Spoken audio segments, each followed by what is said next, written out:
ಹಳೆಯ ಚಿನ್ನದ ಒಡವೆನ ಅಧಿಕ ಬೆಲೆಗೆ ಮಾರಬೇಕೆ? ಅಂದ್ರೆ ಆಟಿಕಾಗೆ ಕಾಲ್ ಮಾಡಿ 8880 ಅಟ್ಟಿಕಾ ಗೋಲ್ಡ್ ಕಂಪನಿ. ಪ್ರಮುಖವಾಗಿ ಕೆಪಿಎಸ್ಸಿ ಬೇಕಾ ಅನ್ನೋದನ್ನ ಉದ್ಯೋಗಾಕಾಂಕ್ಷಿಗಳು ಇತ್ತೀಚೆಗೆ ಪ್ರಶ್ನೆ ಮಾಡೋ ಮಟ್ಟಕ್ಕೆ ಬಂದಿದ್ದಾರೆ. ನೀವು ಕಾಲ್ಫಾರ್ಮ್ ಮಾಡಿ ನೇಮಕಾತಿ ಪ್ರಕ್ರಿಯೆ ಆರಂಭ ಆದ್ರೂ ಕೂಡ ನಮಗಂತೂ ಕಷ್ಟಪಟ್ರೆ ಅವಕಾಶ ಸಿಗಲ್ಲ ಅನ್ನೋದನ್ನ ಗೊತ್ತು ಮಾಡ್ತಿದ್ದೀರಿ. ಯಾಕಂದ್ರೆ ದುಡ್ಡಿಗೆ ಡೀಲ್ ಅನ್ನೋ ರೀತಿಯಲ್ಲಿ ಹುದ್ದೆಗಳು ಮಾರಾಟ ಆಗೋಗಿದೆ ಅಂತ ಈಗ ಸಾಕ್ಷಿ ಸಮೇತ ಸರ್ಕಾರದ ಮುಂದೆ ಇಟ್ಟರೂ ಕೂಡ ಕ್ರಮ ಯಾಕಿಲ್ಲ ಅನ್ನೋದನ್ನ ಪ್ರಶ್ನೆ ಮಾಡ್ತಿದ್ದಾರೆ. ಕ್ರಮ ಕೈಗೊಳ್ಳೋ ತನಕ, ವ್ಯವಸ್ಥೆಯಲ್ಲಿ ಪಾರದರ್ಶಕತೆ ತರೋ ತನಕ ಕೂಡ ಹೋರಾಟವನ್ನ ನಿಲ್ಲಿಸೋ ಮಾತಿಲ್ಲ. ಆ ಮೂಲಕ ನಮಗೆ ನ್ಯಾಯ ಸಿಗಬೇಕು ಅಂತ ಉದ್ಯೋಗಾಕಾಂಕ್ಷಿಗಳು ಪ್ರಶ್ನೆ ಮಾಡ್ತಿದ್ದಾರೆ. ಎನಿವೇ, ಈ ವಿಚಾರಕ್ಕೆ ಸಂಬಂಧಪಟ್ಟಂತೆ ಚರ್ಚೆ ಮುಂದುವರ್ಸೋಣ. ನಮ್ಮ ಜೊತೆಗೆ ಇನ್ನಿಬ್ರು ಉದ್ಯೋಗಾಕಾಂಕ್ಷಿಗಳು ಜಾಯ್ನ್ ಆಗಿದ್ದಾರೆ. ಭೂಮಿಕಾ ಅವರು ಜಾಯ್ನ್ ಆಗಿದ್ದಾರೆ. ಭೂಮಿಕಾ ಅವರೇ ನಮಸ್ತೆ, ಕಾರ್ಯಕ್ರಮಕ್ಕೆ ಆತ್ಮೀಯ ಸ್ವಾಗತ.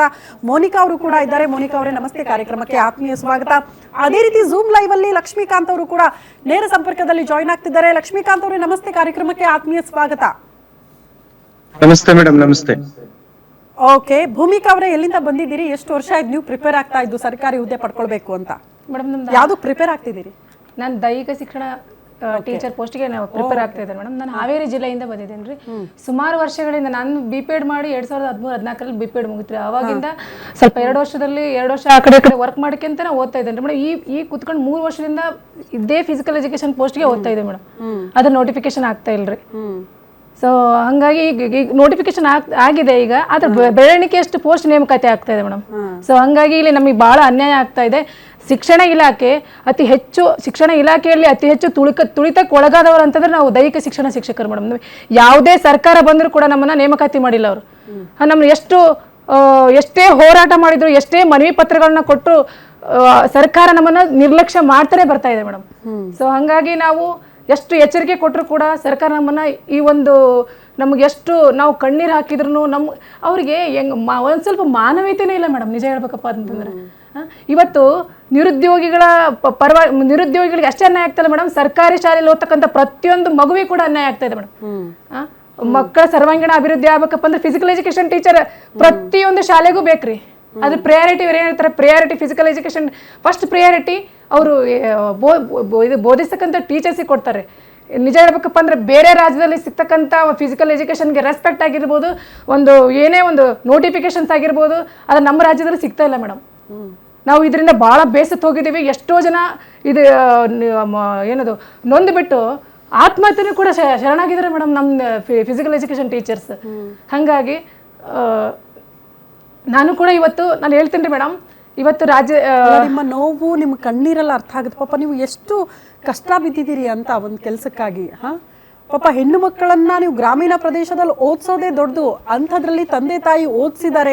ಏನೋ ನನ್ನ ಮಗಳು ಒಂದು ಸರ್ಕಾರಿ ಹುದ್ದೆ ಪಡ್ಕೊಳ್ಳೋಕೆ ಇಷ್ಟೆಲ್ಲ ಕಷ್ಟ ಬೀಳ್ತಾ ಇದ್ದಾರೆ, ಎಲ್ಲೋ ನನ್ನ ಮಗಳು ಬದುಕ್ತಾಳಲ್ಲ, ತನ್ನ ಕಾಲ ಮೇಲೆ ತಾನು ನಿಂತ್ಕೊಳ್ತಾಳಲ್ಲ ಅಂತ ತಂದೆ ತಾಯಿ ಹೆತ್ತವರು ಪಾಪ ಆಸೆ ಪಟ್ಟಿರ್ತಾರೆ.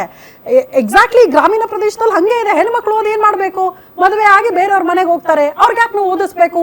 ಇಂಥ ಮನಸ್ಥಿತಿಯ ಮಧ್ಯೆ ಕೂಡ ಕೆಲವರು ಹೆಣ್ಣು ಮಕ್ಕಳನ್ನ ಆಚೆ ಕಳಿಸಿ ಓದಿಸಿ ಅವ್ರ ಕಾಲ ಮೇಲೆ ಅವ್ರು ನಿಂತ್ಕೊಳ್ಳಿ ಅಂತ ಅಂದ್ರೂ ಕೂಡ ಪಾಪ ಅವ್ರ ಕಷ್ಟಕ್ಕೆ ಬೆಲೆ ಸಿಗಲ್ಲ ಅಂತ ಅಂದಾಗ ಏನಾಗಬೇಕು ಅಂತ. ನಿಮ್ಮ ಮನೆಯ ಹೆಣ್ಣು ಮಕ್ಕಳು ಕೂಡ ಇದೇ ಪರಿಸ್ಥಿತಿಗೆ ಬಂದಿದ್ರೆ ನೀವು ಹಿಂಗೆ ಸುಮ್ಮನೆ ಇರ್ತಿದ್ರಾ? ಅದೇ ಯಾರೋ ಅಧ್ಯಕ್ಷ ಇದಾರಲ್ಲ ಶಿವಶಂಕರಪ್ಪ, ಅವ್ರ ಮಗಳ OMR ಶೀಟ್ ಅನ್ನ ತಿದ್ದಿ ಅವ್ರು ಕೊಟ್ಟಿರುವ ಡಾಕ್ಯುಮೆಂಟ್ಸ್ ಅನ್ನ ನೋಡಿದ್ರೆ ಬಡವರು ಕೂಡ ಹಂಗ ಬದುಕಲ್ಲ. ಆ ರೀತಿ ಸರ್ಟಿಫಿಕೇಟ್ ಗಳನ್ನ, ದಾಖಲೆಗಳನ್ನ ತಂದು ತೋರಿಸ್ತಾರಂತೆ. ನಿಜಕ್ಕೂ ನಾಚಿಕೆ ಆಗಬೇಕಪ್ಪ ಇಂಥ ಅಧಿಕಾರಿಗಳಿಗೆ ಅಂತ. ಯಾಕೆ ಬರ್ತಾರೆ? ನಿಮ್ಮ ಮಕ್ಕಳನ್ನ ನೀವು ಒಳ್ಳೆ ಉನ್ನತ ಹುದ್ದೆಯಲ್ಲಿ ಕೂರಿಸ್ಬೇಕು, ಬಡವರ ಮಕ್ಕಳು ಬಾವಿಗೆ ಬಿದ್ದು ಸತ್ರು ಪರವಾಗಿಲ್ವಾ? ಇವತ್ತು ಹೋರಾಟ ಮಾಡ್ತಿದಾರಲ್ಲ, ಕಣ್ಣೀರು ಹಾಕ್ತಿದಾರಲ್ಲ, ಹೆಣ್ಣು ಮಕ್ಕಳ ಕಷ್ಟಕ್ಕೆ ಕಣ್ಣೀರಿಗೆ ಬೆಲೆ ಯಾರು ಕೊಡ್ತಾರೆ ಅನ್ನೋದು ಪ್ರಶ್ನೆ ಆಗ್ತಾ ಇದೆ. ಮಾತಾಡಿ ಭೂಮಿಕಾ ಅವರೇ, ಎಷ್ಟು ಹೇಳಿದ್ರು ಕೂಡ ನಾಚಿಕೆ ಇಲ್ಲ ರೀ ಅಲ್ವಾ? ಹೌದು ಮೇಡಮ್, ಅವರಿಗೆ ಒಂದು ಚೂರು ನಾಚಿಕೆ ಅನ್ನೋಕ್ಕಿಂತ ಒಂದು ಚೂರು ಮಾನವೀಯತೆ ಇಲ್ಲ ಮೇಡಮ್. ಯಾಕಪ್ಪ ಅಂತಂದ್ರೆ ಇವತ್ತು ಸರ್ಕಾರಿ ಶಾಲೆ ನಾನು ಹೇಳ್ತೇನೆ ಮೇಡಮ್, ಯಾವ MP ಗಳ ಮಕ್ಕಳು, ಯಾವ MLCಗಳ ಮಕ್ಕಳು, ಯಾವ ರಾಜಕಾರಣಿಗಳ ಮಕ್ಕಳು ಗೌರ್ಮೆಂಟ್ ಶಾಲೆಯಲ್ಲಿ ಓದ್ತಾ ಇದ್ದಾರೆ ಹೇಳ್ರಿ ಮೇಡಮ್. ಇವತ್ತು ನಾನು ಹೆಮ್ಮೆಯಿಂದ ಹೇಳ್ತೇನೆ, ನನ್ನ ಮಗಳು ಗೌರ್ಮೆಂಟ್ ಶಾಲೆಯಲ್ಲಿ ನಾನು ಹಚ್ಚಿದ್ದೀನಿ ರೀ ಮೇಡಮ್. ಗೌರ್ಮೆಂಟ್ ಶಾಲೆಗೆ ಅವ್ಳು ಬಂದು ಕೇಳ್ತಾಳೆ, ಅಮ್ಮ ಯಾಕಮ್ಮ ನನ್ನ ಈ ಶಾಲೆಗೆ ಹಚ್ಚಿದೆ ಅಂತ ಕೇಳ್ತಾಳ್ರಿ. ಯಾಕಂತ ಹೇಳಿದ್ರೆ ಅಲ್ಲಿ ಆಟ ಆಡ್ಸೋದು ಫಿಸಿಕಲ್ ಟೀಚರ್ ಇಲ್ಲಲ್ಲಮ್ಮ, ಬೇರೆ ಶಾಲೆಗೆ ನನಗೆ ಪ್ರೈವೇಟ್ ಸ್ಕೂಲಿಗೆ ಹಚ್ಬೋದಾಗಿತ್ತಲ್ಲ ಅಂತ ಕೇಳ್ತಾಳ್ರಿ ಮೇಡಮ್. ಆ ಕೇಳೋಂಥ ಕ್ವಶನ್ಗೆ ನಾವು ಯಾವ ರೀತಿ ಆನ್ಸರ್ ಮಾಡ್ಬೇಕಂತಾನೆ ಗೊತ್ತಾಗ್ತಿಲ್ಲ ಮೇಡಮ್. ಇಲ್ಲಿ ಹೆಂಗಪ್ಪ ಅಂತಂದ್ರೆ ಇಲ್ಲಿ ಸರ್ಕಾರ ಪ್ರತಿಭಾವಂತ ವಿದ್ಯಾರ್ಥಿಗಳ ಕಗ್ಗೊಲೆ ಆಗ್ತಾ ಇದೆ ಮೇಡಮ್. ಸರ್ಕಾರಿ ಶಾಲೆ ಅಂತ ಕಲಿತಕ್ಕಂಥ ಪ್ರತಿಭಾಂತ ವಿದ್ಯಾರ್ಥಿಗಳ ಕಗ್ಗೊಲೆಯನ್ನ ಮಾಡ್ತಾ ಇದ್ದಾರೆ. ಒಟ್ಟಿನಲ್ಲಿ ಹೇಳ್ಬೇಕಪ್ಪ ಅಂದ್ರೆ ಮೂಲಭೂತ ಶಿಕ್ಷಣದ ಮಕ್ಕಳ ಹಕ್ಕನ್ನ ಇದು ಸರ್ಕಾರದ ಹಗರಣ ಮಾಡ್ತಾ ಇದೆ ಅಂತ ಹೇಳ್ಬೋದ್ರಿ ಮೇಡಮ್. ಸೊ ಹಂಗಾಗಿ ಇಷ್ಟು ಕಡಿಮೆ ಪೋಸ್ಟ್ ನೋಟಿಫಿಕೇಶನ್ ಮಾಡ್ತಾ ಇದೆ ಸರ್ಕಾರ. ಹೆಚ್ಚಿನ ಪೋಸ್ಟ್ ನೋಟಿಫಿಕೇಶನ್ ಆಗ್ಲೇಬೇಕ್ರಿ. ಯಾಕಪ್ಪ ಅಂದ್ರೆ ನಾನು ಗ್ರಾಮೀಣ ಭಾಗದಿಂದ ಬಂದೋಳ್ರಿ ಮೇಡಮ್. ನಾನು ಓದುವಾಗ ಅಲ್ಲಿ ಫಿಸಿಕಲ್ ಎಜುಕೇಶನ್ ಟೀಚರ್ಸ್ ಇಲ್ಲ. ಸುಮಾರು 20-30 ವರ್ಷ ಆದ್ರೂ ಕೂಡ ನಾನು ಕಲ್ತಿರ್ತಕ್ಕಂಥ ಶಾಲೆಯಲ್ಲಿ ಫಿಸಿಕಲ್ ಎಜುಕೇಶನ್ ಟೀಚರ್ಸ್ ಇಲ್ರಿ. ಫಿಸಿಕಲ್ ಎಜುಕೇಶನ್ ಟೀಚರ್ ಇಲ್ಲಂದ್ರೆ ಕೂಡ ನಾನು ಕ್ರೀಡೆಯಲ್ಲಿ ತುಂಬಾ ಆಸಕ್ತಿ ಇತ್ತು ಮೇಡಮ್. ನನಗೆ ಎಷ್ಟು ನಾನು ಆಸಕ್ತಿ ಇತ್ತಪ್ಪ ಅಂತಂದ್ರೆ ನಾನು ರಾಜ್ಯ ಮಟ್ಟವನ್ನು ಪ್ರತಿನಿಧಿಸಿದ್ದೇನೆ. ಹೆಂಗೆ ಭೂಮಿಕಾ ಅವರೇ, ಅಂದ್ರೆ ಮೋನಿಕಾ ಅವ್ರನ್ನ ಮಾತಾಡಿಸಿ ನಿಮ್ಮ ಹತ್ರ ಬರ್ತೀನಿ ನಾನು. ಮೋನಿಕಾ ಅವರೇ, ನಿಮ್ಮ ಪರಿಸ್ಥಿತಿ ಏನು ಅಂತ, ಹೆಂಗೆ ಯಾವ್ದು ಆಸೆ ಪಟ್ಟಿದ್ರಿ ನೀವು? ಎಷ್ಟು ವರ್ಷ ಆಯ್ತು ನೀವು ಪ್ರಿಪೇರ್ ಆಗ್ತಾ ಇದ್ದು ಒಂದು ಸರ್ಕಾರಿ ಹುದ್ದೆ ಸಿಗಬೇಕು ಅಂತ? ನೀವು ದೈಹಿಕ ಶಿಕ್ಷಕರಾಗಬೇಕು ಅಂತನಾ? ಎಷ್ಟು ವರ್ಷ ಆಯ್ತು?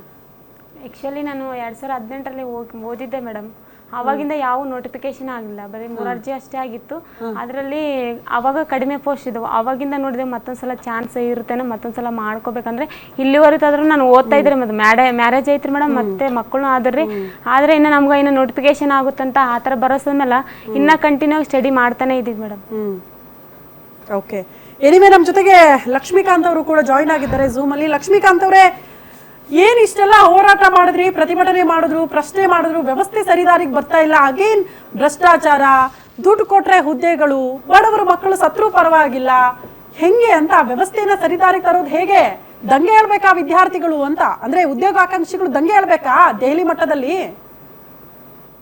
ಮೇಡಮ್, ಸರಿಸುಮಾರು ಈಗ 3 ವರ್ಷಗಳಿಂದ ನಾವು ನೋಡ್ತಾನೆ ಇದೀವಿ, ಸರ್ಕಾರದಿಂದ ಫೈಟ್ ಮಾಡ್ತಾನೆ ಇದೀವಿ. ಸರ್ಕಾರ ಒಳ ಮೀಸಲಾತಿ ಅನ್ನುವಂತ ಒಂದು ಕಾರಣ ನೆಪ ಇಟ್ಕೊಂಡು ಇಲ್ಲಿವರೆಗೆ ಬಂತು. ಮತ್ತೆ ಇವಾಗ 52,000 ಫೀಲ್ ಮಾಡ್ತೀವಿ ಅಂದ್ರು, ಮತ್ತೆ ಇವಾಗ 72,000 ಫೀಲ್ ಮಾಡ್ತೀವಿ ಅಂತ ಹೇಳ್ತಾ ಇದ್ದಾರೆ. ನಾವು 16/6/2026 ಈ ರಾಜ್ಯದ ಮುಖ್ಯಮಂತ್ರಿಗಳಾಗಿರ್ತಕ್ಕಂತ ಡಿ.ಕೆ. ಶಿವಕುಮಾರ್ ಸರ್ ಅವ್ರನ್ನ ಭೇಟಿ ಮಾಡಿ, ಮತ್ತೆ ಸೆಕ್ರೆಟರಿಯನ್ನ ಭೇಟಿ ಮಾಡಿ ಕೆಪಿಎಸ್ಸಿಲಿ ಆಗ್ತಕ್ಕಂತ ಭ್ರಷ್ಟಾಚಾರವನ್ನ ಪ್ರೂಫ್ ಸಹಿತವಾಗಿ ಮೇಡಮ್ ಅವ್ರಿಗೆ ಕೊಟ್ಟಿದೀವಿ. ಸೊ ಬೆಳಗಾವಿ ಜಿಲ್ಲೆ ಒಂದು ಗೋಕಾಕ್ ತಾಲೂಕಿನ ಒಂದೇ ಊರಲ್ಲಿ ಒಂದೇ ಸಮುದಾಯದ 5 ಜನ ಅಭ್ಯರ್ಥಿಗಳು ಸೆಲೆಕ್ಟ್ ಆಗ್ಲಿಕ್ಕೆ ಹೇಗೆ ಸಾಧ್ಯ ಅಂತೇಳಿ ಮುಖ್ಯಮಂತ್ರಿಗಳ ಜೊತೆಗೆ 1-1.5 ಗಂಟೆಗಳ ಕಾಲ ನಾವು ಚರ್ಚೆ ಮಾಡಿದ್ದೀವಿ. ಅದಕ್ಕೆ ಮುಖ್ಯಮಂತ್ರಿಗಳು ಏನ್ ಒಂದು ಉತ್ತರ ಕೊಟ್ಟರು ಅಂತಂದ್ರೆ, ನೀವು ಏನು ಈ ಡಾಕ್ಯುಮೆಂಟ್ ಗಳನ್ನ ಕೊಟ್ಟಿದ್ರಿ, ಮೇಲ್ನೋಟಕ್ಕೆ ಇದು ತಪ್ಪು ಅಂತೇಳಿ ಅನಿಸ್ತಾ ಇದೆ ಅಂತಂದ್ರು. ಅದಾದ್ಮೇಲೆ ಸುದೀರ್ಘವಾಗಿ ನಾವೆಲ್ಲ ವಿಶ್ಲೇಷಣೆ ಮಾಡಿದಾಗ ಆಕ್ಷನ್ ತಗೊಳ್ಳಿಕ್ಕೆ ಮೇಡಮ್ ಅವ್ರಿಗೆ ರೆಫರ್ ಮಾಡಿದ್ರು. ಅದಾದ್ಮೇಲೆ ಸಾಕಷ್ಟು ಬೆಳವಣಿಗೆಗಳು ನಿಮ್ಗೆ ಅವರು ರಾಜೀನಾಮೆ ಆಯ್ತು. ಮತ್ತೆ ಬರೇ ರಾಜೀನಾಮೆ ಆಗ್ಬಾರ್ದು ಮೇಡಮ್, ಇಲ್ಲಿ ಇನ್ನೂ ಸದಸ್ಯರಿದ್ದಾರೆ 17 ಜನ ಏನಪ್ಪಾ ಅಂದ್ರೆ ಕೆಪಿಎಸ್ಸಿ ಅಲ್ಲಿ ಮೆಂಬರ್ಸ್ ಇದ್ದಾರೆ. ಆ ಎಲ್ಲಾ ಮೆಂಬರ್ಸ್ ಗಳಿಗೂ ಸಹಿತ ಅವನ್ನೆಲ್ಲರನ್ನೂ ತೆಗೆದು ನಿವೃತ್ತ ನ್ಯಾಯಾಧೀಶರನ್ನ ಆ ಒಂದು ಪ್ಲೇಸ್ ಅಲ್ಲಿ ತಂದಿಟ್ಟು ಬಡ ಮಕ್ಕಳಿಗೆ ಯಾರು ಜೆನ್ಯೂನ್ ಆಗಿ ಓದಿರ್ತಾರೆ ಅವ್ರಿಗೆ ಏನಪ್ಪಾ ಅಂದ್ರೆ ನ್ಯಾಯ ಸಿಗ್ಬೇಕು. ಇದನ್ನ ನಾವು ನ್ಯಾಯ ಸಿಗುವವರೆಗೆ ನಾವಂತೂ ಕರ್ನಾಟಕ ರಾಜ್ಯ ರೈತ ಸಂಘಟನೆ ಜೊತೆಗೆ ನಾವು ಲಾಸ್ಟ್ ಟೈಮ್ ಅವಧಿಯಲ್ಲಿ ಭೇಟಿ ಮಾಡಿದೀವಿ. ಇನ್ನೂ ಸಹ ಏನಪ್ಪಾ ಅಂದ್ರೆ ಮತ್ತೊಂದು ಭೇಟಿಯನ್ನ ನಾವು ಮುಖ್ಯಮಂತ್ರಿಗಳ ಜೊತೆಗೆ ಹಾಕೊಂಡಿದೀವಿ. ಆಮೇಲೆ ಇದು ಏನ್ ಮೇಡಮ್, ಈಗ ಆಲ್ರೆಡಿ ನಾವ್ ಇಷ್ಟು ಹೋರಾಟದ ಪ್ರತಿಫಲವಾಗಿನೇ ಇವತ್ತು ಕೆಇಗೆ ಹೋಗ್ತಾ ಇದೆ ಎಲ್ಲಾ ಎಕ್ಸಾಮ್ಸ್ ಗಳು. ಸಾಕಷ್ಟು ಇದ್ರ ಹಿನ್ನೆಲೆಯಲ್ಲಿ ನಾವು ಮುಖ್ಯಮಂತ್ರಿ ಜೊತೆಗೆ ಒಂದೇ ದಿನದಲ್ಲಿ 2 ಬಾರಿ ಮುಖ್ಯಮಂತ್ರಿಗಳನ್ನ ಭೇಟಿ ಮಾಡಿ ಆಗ್ತಕ್ಕಂತ ಅಂದ್ರೆ, ಇಲ್ಲಿ ನಾನು ಇವತ್ತು ಧಾರವಾಡದಲ್ಲಿ ಇದ್ದೀನಿ, ಎಷ್ಟೋ ಜನ ಅಭ್ಯರ್ಥಿಗಳು ಧಾರವಾಡದಲ್ಲಿ ನಾನು ಭೇಟಿ ಮಾಡ್ತಾ ಇದಾರೆ ಮೇಡಮ್.